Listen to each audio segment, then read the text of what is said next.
Hi, welcome back to the course. In this part, we'll be seeing how to use a shallow depth of field to effectively blur the background while taking a portrait shot, which is very essential in portraits because it helps us to isolate our subject. Now, of course, we've already seen in the video before how depth of field works. So, we'll be using a small f-stop number in order to blur the background here. That's why I'm using a very popular lens which is called 85mm f1.8. It's a very nice lens to shoot portraits on. That's because it can go all the way down to f1.8 and give us very good looking blurred backgrounds. So that's of course from the setting part that we need to use a small f-stop number. That's what we'll be doing. But what you also need to understand is that there are two other things that go into the procedure for getting a good blurred background. And that's what is something that we'll also be looking at in this video. And one of those things is making sure that when you shoot someone, they're away from the background. So one of the mistakes that beginners make when they take portraits is that they make the subject stand too close to the background. Now, in that case, even if you're using a small f-stop number, you may not get a very good blurred background. That's because we've seen how depth of field works. What will happen eventually is that the depth of field will encompass the background because it's too close to our subject. And our subject is where we are placing our focus point on, which is where depth of field originates. So we've already seen this in the video before. So what's going to happen is that even though we are shooting at very small f-stop numbers, we're not going to get a very good blurred background if our subject is very close to the background. So I'll be showing you two shots right now. One in which our model here, Moni, she'll be standing very close to the background.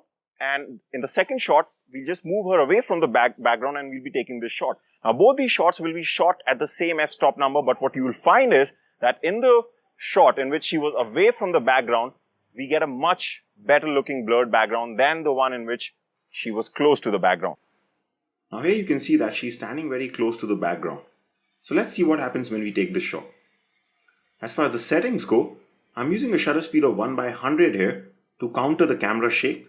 We've already seen in the last video how the reciprocal rule works. So since I'm using the 85mm f1.8 lens, the shutter speed should at least be 1/85. So I'm using 1/100 just to be very short. And since I'm shooting an ample amount of light, I really don't need to make the shutter speed slower here. Now as far as the f-stop number goes, I need to use this minimum most f-stop number that this lens can go to, which is f1.8, because ultimately I'm looking to blur the background. Then just make sure that the focus point is on her face.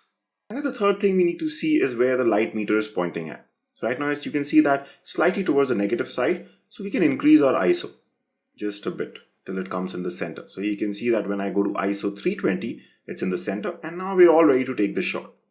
So we'll focus on our model and we take the shot. So you can see that in this shot, the background does not seem too blurred, and in fact it seems in focus, even though we were using a very small f-stop number like f1.8. Again, this was because she's standing too close to the background, so the background is well within the depth of field, even at a small f-stop number like f1.8. So let's see how we can solve this problem. So let's see what happens when she moves away from the background this time. Let's go inside our camera. The settings will pretty much remain the same, but if you just observe the light meter, this time it's slightly gone towards the positive side. That's because the new position that she moved to had more amount of ambient light than before. So that's not a problem because we can just lower our ISO to get the meter back in the center. And once that's the case, all we have to do is take this shot. And this time what you'll find is that we've got a much better looking shot. Let's see the shot.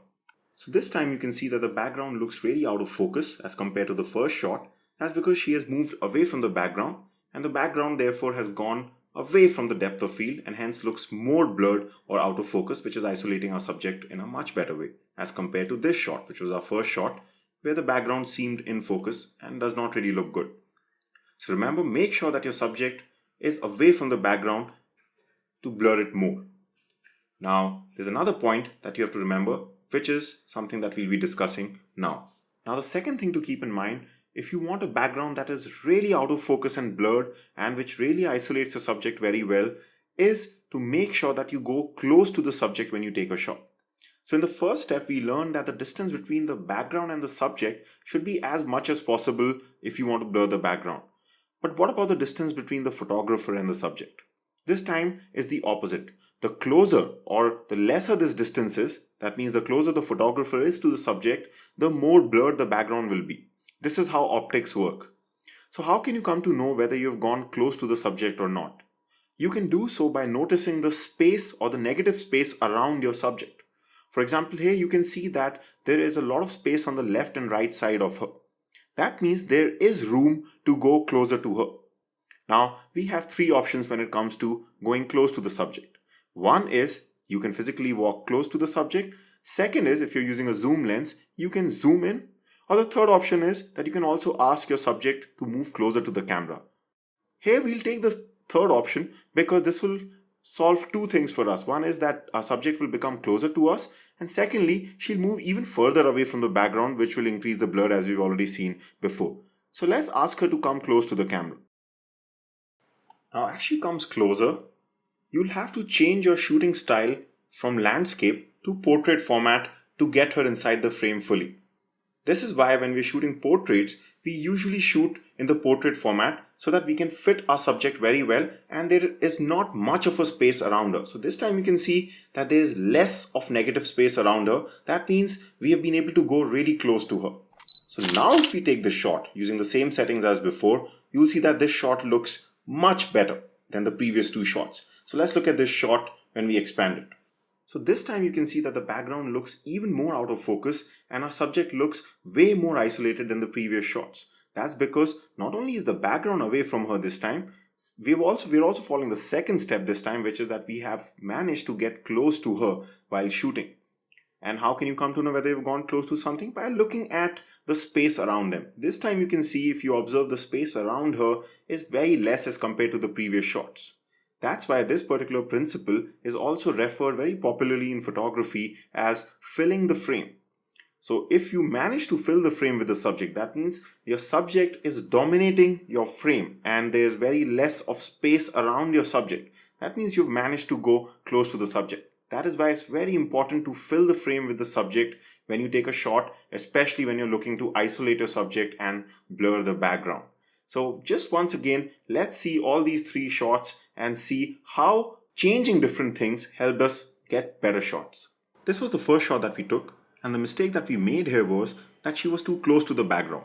So even though we were using a small f-stop number like f1.8, we could not really make the background go out of focus. So we solved that by moving her away from the background, and this time, again shooting at f1.8, we managed to blur the background well.